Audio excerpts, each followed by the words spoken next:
그 다음에 뭐였지? 김영삼. 김영삼? 이 김영삼 유독 인기 없었던 김영삼 정부를 위한 사실 이제 저는 이제 음. 저는 이거 기사를 읽어봤는데 사실 이거는 뭐 그런 거 있는 것 같으니까 특별히 뭐 새로운 내용이라면 제가 거의 다 아는 내용이거든요. 아니, 그렇죠. 동훈이 꼭 무슨 아는 내용이라고 뭐라 하더라고. 그러니까 아는 내용은 다시 새로운 적은 거야. 아 그럼요.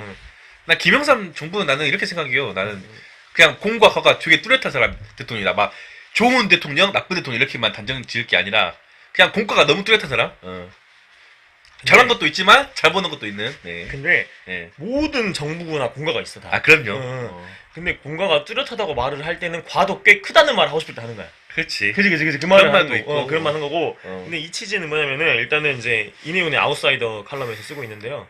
그러니까 이승만 정부부터 이제 아마도 이제 윤석열 정부는 지금 집권 중이니까 그렇다 치고 네. 이승만 정부부터 문재인 정부까지 집권 세력에 대한 약간 정리 또는 평가, 또는 다층적인 평가, 그다음에 대중들이 일반적으로 생각하고 있는 그 평가와 좀 다른 평가를 내려보는 뭐 이런 약간 코너 같은 거예요. 네. 그래서 제가 그냥 이름 붙여봤는데 대한민국 집권 세력에 대한 특별 시리즈 칼럼이라 해가지고 이제 이거를 이제 이승만 정부도 하고 있고 지금 이제 김영삼까지 왔습니다. 영삼이. 김영삼 왔으면 그 다음에 이제 김대중 가고 그러겠네요. 노무현 가고 네, 이제 이명박, 박근혜, 문재인까지 갈 것 같아. 예, 이렇게 할 예정인데 이 김영삼 정부를 위한 변론인데요. 근데 일단은 이제 노태우 정부 때 기사도 그러니까 노태우 정부가 이제 하나의 출신이고 군사독재 정부의 하나의 중요한 약간 거주였고 결국에는 이제 삼김 분열로 인해서 약간 그 어부지리로 그렇죠. 이제 당선이 됐는데 의외로 잘한 게 많아요. 북방 외교? 예, 북방 외교 뭐 그러니까 뭐 중국 뭐 그러니까 소련 이런 국가들이랑 수교한 것도 마찬가지고 남북 네. 기본하면서도 하고 네. 그 외에도 사회개혁적으로 한 게 또 많아. 네. 금융심리전 하기 위한 뭐 입배탕도 깔고 뭐 여러 가지가 많아. 뭐 노동기본법 도착해서 막 뭐 그런 게 있어요. 복지 체제를 이제 좀 스타트하기 위한 부분. 보통 사람. 그 이후 정부들, 그러니까 김영삼 정부, 김대중 정부가 본격적으로 이제 선진국 대한민국으로 나가기 위한 작업들을 수행해야 되는데 그거를 하기 위한 밑바탕을 다지는 사회 개혁들을 꽤 차분하게 한 측면이 있고, 그다음에 그러니까 집권 이후에도 이제 그 대통령직에 내려온 이후에도 이제 무슨 김영삼 정부 들어와서 역사 바로 세우기 해가지고 이제 뭐 진상규명 이런 게 있었잖아요. 네.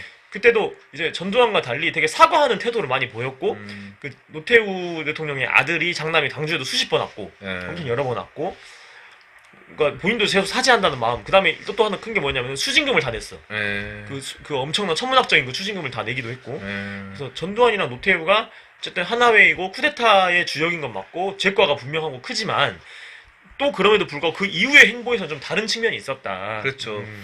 왜냐면 두 사람 되게 성향이 다른 느낌이었어요. 예. 이걸 다 봐야 된다는 측면에서 김영삼 정부도 삼당합당이라고 하는 이게 모를까요? 엄청 야합이 맞죠. 야합이죠. 그러니까 야합 완전 야합. 본인이 대통령이 되기 위해서 예. 이제 민정당인가 그렇지. 그러니까 그 당시에 여당이었던 노태우 정부의 여당이었던 예. 정당이랑 야합에 손잡고 이제 합당한 거 아닙니까? 그렇죠. 우리나라는 결국에는 이제 캐스팅 보트거든요. 그러니까 4-4인데 예. 정확히 말하면 4-4-1-1이라고 봅시다. 네. 4가 뭐냐? 민주당 쪽이에요. 네. 4가 뭐냐? 국민의힘 쪽이에요. 네. 1이 뭐냐? 무당층이에요. 나머지 1이 뭐냐? 그 다음에 스윙보터예요. 예. 그러니까 무당층과 이제 정치 무관심층이 있는데 정치 무관심층이나 이 무당층이 어디로 옮겨가느냐가 이제 결국 당선을 좌지우지. 우리는 승자독식이잖아. 그렇지. 의원내각제 아니잖아요. 맞아요. 그러다 보니까 승자독식 선거제도다 보니까 이 1과 2를 잡아야 돼. 네. 그러려면은 이제 그러니까 뭐랄까 약간 보수도 아우를 수 있고 진보는 보수를 아우를 수 있어야 되고 보수는 진보를 아우를 수 있는 이런 단일화를 하게 돼 가끔. 그렇죠. DJP도 있었고 뭐 많잖아 뭔가 네. 이런 일이 꽤 있었어요. 맞아요. 그의 일환으로 이제 삼당합당을 해가지고 이제 대형 여당이 탄생한 거죠. 네. 그래서 자연스럽게 노태우 정부 이후에 차기 지도자로서 이제 김영삼 지도자가 이제 약간 되게 이렇게 낙점되는 그런 효과가 있었고 그렇죠. 그렇게 됐죠. 맞아요. 그래가지고 뭐 김영삼 정부는 이제 뭐 조선천독부도 철거하고 뭐 역사 바로 세우기 해가지고 이제 그 사람 감옥에 보내고 법정에 세우고. 조선 총독부 철거한 건 잘한 것 같아요. 예. 진짜로 잘했고. 근데 그거를 그대로 보존해야 된다는 의견도 꽤 많아. 나도 그 네. 부분도 있다고 생각하는데 어쨌든 철거해야 되는 논리도 있는 거고 그렇죠. 보존해야 되는 논리가 다 약간 좀 상당성이 있어요. 네. 그래서 예. 그렇게 한데 그것도 있고 5.18 특별법 제정안으로 이제 역할을 했고 그렇죠. 금융실면제 아주 네. 유명한 부분이 있고 맞아요. 그 다음에 하나의 청산이 이거는 진짜 큰 거죠. 왜냐면은 예.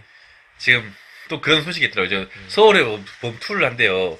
그게 뭘 다루냐? 하나의 척결 사건을 다룰 거래요. 예. 그런 서울에 투 나온대 진짜? 나온다는 말이 있어. 그래갖고 하나의 책결 그걸 다는데 이제 김영삼 역할을 누가 맡을까 이제 관건이겠죠. 그렇죠, 그렇죠. 예.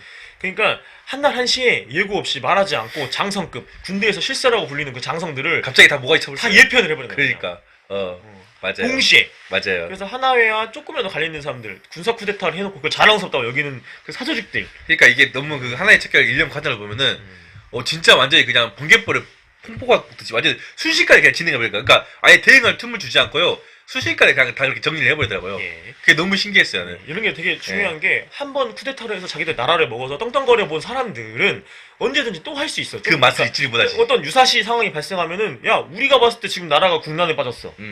이거 우리가 나서야 돼. 지금 동남아가 딱 그 꼴이잖아. 그러니까 동남아 그렇고 우리가 미얀마나 막 이런 데들. 아직 이제 우리가 출고하지 않았지만 볼리비아 쿠데타사 할 때도 터키도 있고. 석 달 전에 쿠데타 일어났다니까. 그러니까. 우리가 네. 유튜브 찍고 있는데 한 달 전에 쿠데타가 일어났어. 자기들이 봤을 때는 지금 자기들이 나서야 된대. 그렇지. 그러니까 이럴 수 있기 때문에 한번 그렇게 해본 사람들 싹을 잘라버리는 거죠. 갑자기 군인들이요 소명의식을 가져. 나 아니면 안 되겠다. 내가 구국에 결단을 내려야겠다. 이런 식으로 갑자기 결단을 내려봐. 예, 어쨌든 결단 안 내렸으면 좋겠네. 그러니까 민간 정부, 민간 정치 체계에서 군을 통제하는 부분은 현대 민주주의 국가의 핵심적인 요소예요. 그쵸, 그래서 엄청 이건 굉장히 중요한 왜냐면 군부가 너무 예. 군부가 어쨌든 무력을 갖고 있잖아. 예. 그 잘 통제하는 게 진짜 정말 중요하죠. 그러니까 정통성, 정당성이 있어야 되는 거죠. 그러니까 그건 뭐냐 유일하게 직선제로 선출된 대통령만이 할 수 있는 그치. 거예요. 군 통수권자라 그러잖아요. 민주주의 국가에서 그게 최고 정통성이죠 결국에. 네. 네, 미국 같은 경우도 상징적인 그런 그 이벤트를 한다 그러잖아요. 그러니까 네. 그러니까 뭐랄까요, 뭐 그 어떤 무슨 뭐 007 가방이나 이걸 네. 준다던데 군 네. 통수권 넘긴다 이양한다의 상징적인 표시로 대통령이 바뀌면 그걸 주면서 군 통수권자 너다. 이제 다음에는 이제 해리스 아니면 트럼프 아닐 겁니까? 그러면 이제 그렇죠. 군 통수권을 넘기는 거야. 이제 미 합중국의 군 통수권. 네.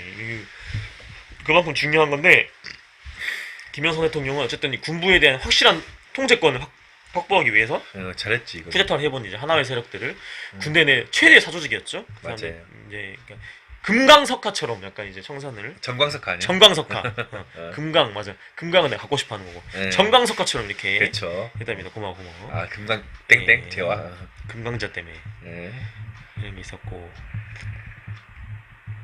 뭐 이런 얘기 했으면 동의 말대로 이제 많이 알려진 부분이 있고 네. 근데 이제 우리가 얘기했던 건 이제 지방자치제 얘기도 나오고 지방자치제, 지방자치제를 김영삼 이제 정부 때도 본격화됐죠. 예. 그러니까 김대중 대통령이 이제 그 단식까지 해가면서 쟁취했다고 알고 있는데 김영삼 정부 때 그걸 시행할 수 있게끔 이제 밑바닥을 그러니까 뭐랄까 약간 그렇지 그러니까 그 밑받침을 했다고 볼 수 있고요. 네. 예. 93년부터 아닌가? 95년부터. 그렇지. 예. 그때는 이제 한다 해놓고 안 하고 그랬어. 아. 왜냐면 자기들 끈앞불 자기들 친한 사람들 많치고 싶잖아. 그냥 약간 임명절 하고 싶잖아. 코드 인사하고 싶다. 정부 부처 장관 네. 인사하듯이 아. 그런 부분이 있어가지고 옛날에 제가 지방 쪽도 그게 있었겠네요, 진짜. 예. 그렇죠. 근데 이런 게 있었는데 이제 가장 큰 게 뭐죠? 당연히 IMF 외환위기인데 IMF 외환위기도 있겠지만은 네. 94, 5년 들어서 무슨 일이 일어나서 상품백화점 붕괴하고 뭐 이런 거 있잖아. 그때 상품백화점 엄청 붕괴하고. 대형 재난들이 많이 발생했죠. 그다음에 CJ가 아니라 시랜드 참사도 있었고 이때가 김영삼 정부일 거야. 아마. 맞아요. 사건 사고가 너무 아니 시랜드 참사 99년인가? 심각하죠. 예. 시랜드 참사 99년인 것 같아. 맞아요. 아이야 나왔을 때잖아. 아이야 네가 어떡한 세상에. 99년이 맞아요. 99년이면 이제 김대중 소년 때야. 그러니까 가보자. 99년이네. 예. 어쨌든 그러니까 이런 약간 대형 참사들, 그러니까 그러니까 후진국형 참사라 그러는데 선진국으로 발돋움하려는 국가에서 지나치게 경제개발, 그러니까 경제 발전을 너무 심하게 하다 보면 규제를 풀고 거기서 네. 돈 많이 버는 사람들이 그러니까 자재비 아끼려고 대충 짓고 뭐 이런 거 많잖아요. 그렇죠. 그런 게 대표적인 게 성수대교 붕괴 사건이고 네. 상품백화점 그 참사는 진짜 우리나라 단임 참사로서 가장 많은 사람들이 죽었거든요. 맞아요. 거기 있는 그 대기업 운영하시는 분들 진짜 엉망진창이거든요.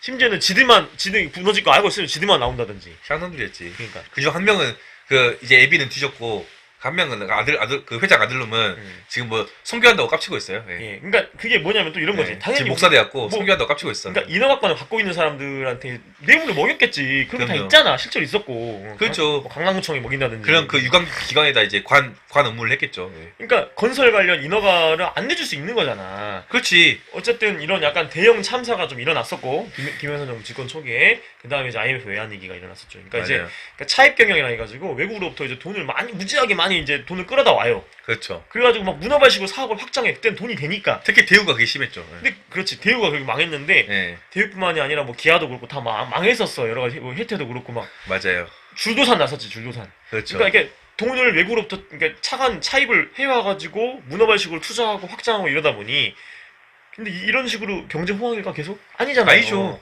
아시아 지역에서 위기가 아시아 금융위기가 왔단 말이야. 그렇지. 그러면서 우리나라도 어려워진 측면이 있거든요. 맞아요. 근데 거기에 김영삼 정부는 금융정책적으로 제대로 대응을 전혀 못했어요. 그렇죠. 그러다 보니까 역사적으로 역대 가장 인기 없는 대통령. 그러니까 IMF, 그러니까 김영삼 하면 IMF 때 너무나 힘들어가지고. 그러니까 이제 그 김영삼을 나타내는 한 문장이 있어. 그 문장이 뭐냐?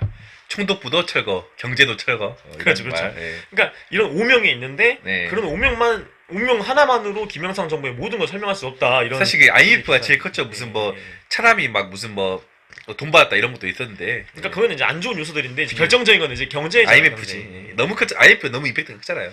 예, 이런 결정적인 부분에서 이제 문제가 나가지고 네. 김영삼 정부가 이제 너무나 국민들로부터 지지를 못 받은 이 대통령 정부로 기억이 됐는데 예. 뜯어 보면은 잘한 것도 많고 이제 되게 굉장히 필요한 그러니까 약간 개혁 조치들이 있었고 그러니까 금융실 문제도 매우 중요한 거고 그렇죠. 그런 겁니다.